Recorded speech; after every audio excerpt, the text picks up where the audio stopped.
5 days SSB में क्या होता है, कैसे होता है, इस वीडियो में मैं बिल्कुल डिटेल में एक एक टास्क और ऑप्टिकल्स बिल्कुल एक्सप्लेन करने वाला हूं।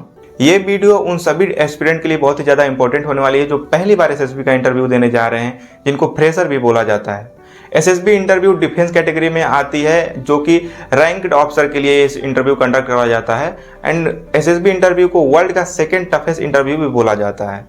एंड वीडियो को एंड तक देखना, क्योंकि इसमें एसएसबी से रिलेटेड सारे डाउट्स मैं आपको क्लियर करने वाला हूं। तो चलिए वीडियो को शुरू करते हैं। जय हिंद एवरीवन, मेरा नाम है विशाल और मैं इस वीडियो में आपको एसएसबी के 5 डेज रूटीन को बिल्कुल डिटेल में एक्सप्लेन करने वाला हूं।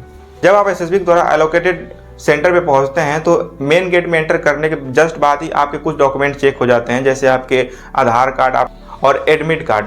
उसके बाद आपके इलेक्ट्रॉनिक आपको बैग में रखने के लिए बोल दिया जाता है एंड कुछ डॉक्यूमेंट आपको बोल दिया जाता है कि हाथ में रखो। एंड उसके बाद आपको ब्रेकफास्ट के लिए लेके जाया जाता है। वहाँ पे आप ब्रेकफास्ट करते हैं। ब्रेकफास्ट के जस्ट बाद ही 5-5 लड़कों का रो बना दिया जाता है, जिसमें सबसे इंपॉर्टेंट ये है कि जो फ्रेशर बच्चे हैं उनकी अलग लाइन बनती है और जो रिपीटर है उनकी अलग लाइन बनती है। फ्रेशर वो होते हैं जो पहली बार इंटरव्यू देने गए हैं एंड रिपीटर वो होते हैं जो कई बार इंटरव्यू दे चुके हैं।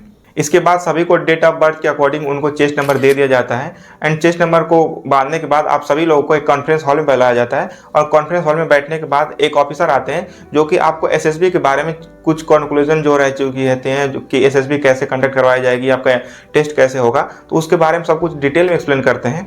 एंड ये डिटेल एक्सप्लेन करने के बाद आपका जो पहला टेस्ट है वो स्टार्ट हो जाता है। And before explain the task I am going to tell you something.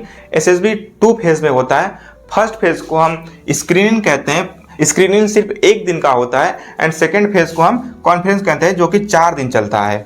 Screening में टोटल 2 टेस्ट होते हैं। फर्स्ट टेस्ट को हम OIR कहते हैं, ऑफिसर इंटेलिजेंट रेटिंग। इसमें 2 टेस्ट होते हैं, वर्बल एंड नॉन वर्बल। ये रीजनिंग से रिलेटेड क्वेश्चन होते हैं। हर एसएसबी सेंटर का डिफरेंट टाइप के क्वेश्चन हो सकते हैं, इन द सेंस कि अगर कहीं 50 क्वेश्चन है तो कहीं 100 क्वेश्चन भी हो सकते हैं। एंड इसका टाइम ड्यूरेशन क्वेश्चन के अकॉर्डिंग होता है। अगर 100 क्वेश्चन है तो 50 मिनट मिलेगा, 50 क्वेश्चन है तो 25 मिनट मिलेगा। एंड ये टेस्ट कंप्लीट होने के बाद आपका सेकेंड टेस्ट स्टार्ट होता है, जिसको हम PPNDT कहते हैं, picture perception and description test. इस टेस्ट में आपको एक ब्लैक एंड व्हाइट पिक्चर दिखाई जाती है, जो कि प्रोजेक्टर के थ्रू आपको दिखाया जाता है। एंड ये पिक्चर बहुत हैजी होती है। इस पिक्चर में आपको टोटल 4 मिनट का टाइम मिलता है आपको अपनी स्टोरी लिखने के लिए एंड 30 सेकंड के लिए वो पिक्चर दिखाई जाएगी। तो जो चीज़ भी आप पिक्चर से अज्यूम कर चुके हैं उन सभी चीज़ों को अपनी स्टोरी में लिखना होता है। एंड टाइम कंप्लीट होने के बाद सभी लोग बच्चों को कॉन्फ्रेंस हॉल से बाहर बुलाया जाता है एंड 15-15 बच्चों का ग्रुप बनाया जाता है, ताकि जो स्टोरी आपने लिखी है उस पर एक ग्रुप डिस्कशन हो सके। डिस्कशन हॉल में बैठने के बाद सभी बच्चे अपनी अपनी स्टोरी एक एक करके नरेट करते हैं एंड कंप्लीट होने के बाद सभी बच्चे एक दूसरे से अपनी स्टोरी डिस्कस करते हैं। एंड डिस्कस करने के बाद उनमें से एक बच्चे को एज ए कैप्टन चूज किया जाता है, जो कि सभी के हिसाब से एक फाइनल कंक्लूजन पे आए कि उस स्टोरी में मेन थिंग थी क्या। डे 2 में आपकी साइकोलॉजी टेस्ट स्टार्ट हो जाती है एंड साइकोलॉजी टेस्ट में टोटल 4 टेस्ट होते हैं। जो फर्स्ट टेस्ट होता है जिसको TAT कहते हैं, इसमें PPTT की तरह 12 पिक्चर बैक टू बैक दिखाई जाती है एंड हर पिक्चर आपको 30 सेकंड के लिए दिखाई जाएगी। एंड 30 सेकंड दिखाने के बाद हर पिक्चर के लिए आपको 4 मिनट का टाइम मिलता है, जिसपे आपको एक डिटेल स्टोरी लिखनी रहती है। लेकिन जो 12वीं पिक्चर लास्ट पिक्चर होती है वो एक ब्लैंक साइट होती है, उस पर आपको खुद की कोई बनाई हुई एक स्टोरी लिखनी रहती है। एंड TAT में कोई भी ग्रुप डिस्कशन या फाइनल कंक्लूजन नहीं होता है। इसके बाद जो सेकेंड टेस्ट होता है उसको हम कहते हैं WAT, वर्ड एसोसिएशन टेस्ट। इसमें 60 शब्द आपको दिखाए जाएंगे एंड हर शब्द के लिए आपको 15 सेकंड का टाइम मिलता है, उस पर एक बढ़िया सा बेहतरीन सेंटेंस बनाने के लिए जो कि पॉजिटिव हो और उस शब्द को जस्टिफाई कर सके।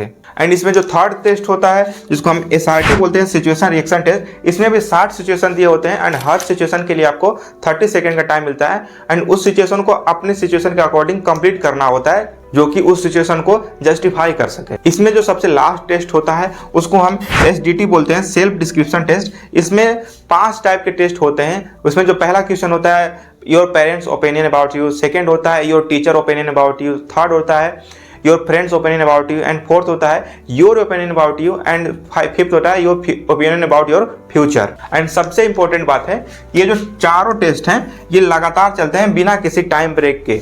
डे 3 पे जो टेस्ट होता है उसको हम GT कहते हैं, इन द सेंस कि ग्रुप टेस्टिंग। एंड इस टेस्ट को कंप्लीट करवाने के लिए जिन ऑफिसर को बुलाया जाता है उनको हम GTO ऑफिसर भी कहते हैं। इसका जो सबसे पहला टेस्ट होता है उसको हम GD कहते हैं। GD के लिए जो आपके GTO ऑफिसर हैं 2 टॉपिक देंगे आपके पूरे ग्रुप को। 2 टॉपिक में से आपको एक टॉपिक चूज करके आपके पूरे ग्रुप के साथ डिस्कस करनी होती है। डिस्कशन कंप्लीट होने के बाद जो जीटी ऑफिसर हैं दोबारा एक टॉपिक देंगे और इस बार कोई भी आपके पास ऑप्शन नहीं होता है चूज करने के लिए, तो उसी टॉपिक पे आपके पूरे ग्रुप को डिस्कस करना होता है। इसमें जो सेकंड टेस्ट होता है उसको हम कहते हैं जीपीई ग्रुप प्लानिंग एक्सरसाइज। इसमें क्या होता है कि एक बोर्ड के ऊपर नॉन मिलिट्री डायग्राम प्रॉब्लम दी जाती है, जिसके ऊपर आपको कुछ टास्क दिखाए जाएंगे एंड उसमें आपको स्केल के हिसाब से टाइम और डिस्टेंस सब कुछ बताया जाता है।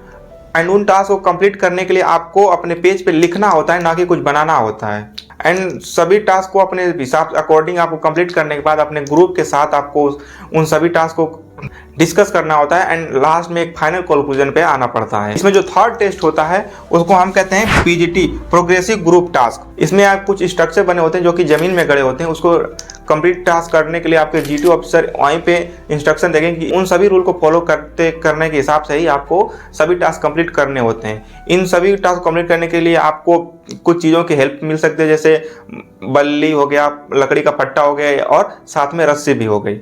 ड्यूरिंग द पीजीटी टास्क आपको कलर कोडिंग भी बताई जाती है, जिसमें जो व्हाइट कलर होता है जिसपे आप आदमी और उसका सामान, व्हाइट कलर पे आदमी और उसके साथ में लिया हुआ सामान दोनों को रखा जा सकता है। ब्लू कलर पे सिर्फ और सिर्फ आदमी खड़ा हो सकता है, उनका सामान वहां पे कैरी नहीं किया जा सकता। एंड जो लास्ट कलर होता है रेड कलर, उस पे ना तो आदमी को खड़ा किया जा सकता है और ना ही उनका सामान वहां पे रखा जा सकता है। इस टेस्ट में जो लास्ट टेस्ट होता है जिसको हम एचजीटी कहते हैं, हाफ ग्रुप टास्क, ये बिल्कुल same as it is PGT की तरह होता है, बस आपका जो ग्रुप है उसको दो भागों में डिवाइड कर दिया जाता है। डे 4 में आपको टोटल 4 टेस्ट दिए जाते हैं। सबसे पहले टेस्ट को हम बोलते हैं लेक्चरेट। लेक्चरेट में ये होता है कि आपके सभी ग्रुप मेंबर को एक एक करके एक पेपर सीट दी जाती है जिसपे टोटल 4 टॉपिक लिखे होते हैं। उन टॉपिक में से आपको कोई एक चूज करके उस पर 3 मिनट की अपनी स्टोरी नरेट करनी होती है, या फिर जो भी आपके पास नॉलेज है उसके ऊपर आपको एक्सप्लेन करना होता है अपने सभी ग्रुप के सामने। इसमें जो सेकेंड टास्क होता है उसको हम इंडिविजुअल ऑप्टिकल टास्क बोलते हैं। इसमें आपको टोटल 10 टास्क दिए जाते हैं एंड हर टास्क के लिए अलग अलग टाइम ड्यूरेशन दिया जाता है, जैसे कि high jump, long jump, zigzag balance and etcetera. इसमें जो थर्ड नंबर का टास्क होता है उसको हम बोलते हैं कमांड टास्क। कमांड टास्क भी बिल्कुल पीजीटी की तरह होता है, जिसमें आप अपने ग्रुप में से 2 बंदों को बुला सकते हो और उनका हेल्प लेके आप अपने टास्क को कंप्लीट कर सकते हैं। इसमें जो 4th नंबर का टास्क होता है उसको हम बोलते हैं फाइनल ग्रुप टास्क। ये भी बिल्कुल same as it is PGT की तरह होता है। इसमें आपके पूरे ग्रुप को अगेन से पीजीटी की तरह इन सभी टास्क को कंप्लीट करना होता है। एंड डे 4 का जो लास्ट टेस्ट होता है जो कि बहुत ही ज्यादा इंपॉर्टेंट है, उसको हम बोलते हैं पर्सनल इंटरव्यू। पर्सनल इंटरव्यू में आपको बिल्कुल फॉर्मल ड्रेस कोड फॉलो करना होता है और आप इंटरव्यूइंग ऑफिसर के पास जाते हो और इंटरव्यूइंग ऑफिसर आपका इंटरव्यू लेते हैं, जिसमें आपके कुछ पर्सनल क्वेश्चन पूछे जाते हैं। आपसे आपके फैमिली बैकग्राउंड पूछी जाएगी, उनके ऑक्यूपेशन पूछा जा सकता है एंड वहाँ पे आपका नॉलेज भी बहुत अच्छी तरह से चेक किया जाता है। कुछ सिचुएशन भी दिया जा सकता है कि आप किसी सिचुएशन को कैसे हैंडल करते हो एंड इस तरह से आपका डे 4 कंप्लीट होता है। एंड एसएसबी के लास्ट 5वें दिन जो टेस्ट होता है उसको हम बोलते हैं कॉन्फ्रेंस। कॉन्फ्रेंस में आपके जो 5 दिन का ओवरव्यू रहता है वो निकाला जाता है एंड उसके लिए कई सारे इंटरव्यूइंग ऑफिसर बैठे होते हैं एंड एक एक करके चेस्ट नंबर के अकॉर्डिंग सभी बच्चों को अंदर बुलाया जाता है एंड उससे 5 दिन का ओवरव्यू निकाला जाता है। एंड फाइनल कंक्लूजन निकलने के बाद जो बच्चे रिकमेंड हो जाते हैं उनकी एक अलग लाइन बनाई जाती है एंड जो बच्चे रिकमेंड नहीं होते हैं उनको उनके रेलवे स्टेशन या फिर बस स्टेशन पर छोड़ दिया जाता है और जो बच्चे रिकमेंड हो जाते हैं उनको मेडिकल के लिए रोक लिया जाता है। ऐसे ही और डिफेंस से रिलेटेड वीडियोस के लिए चैनल को लाइक, शेयर एंड सब्सक्राइब कर दें ताकि हमें भी मोटिवेशन मिलता रहे एंड ऐसे ही और वीडियो लाते रहें।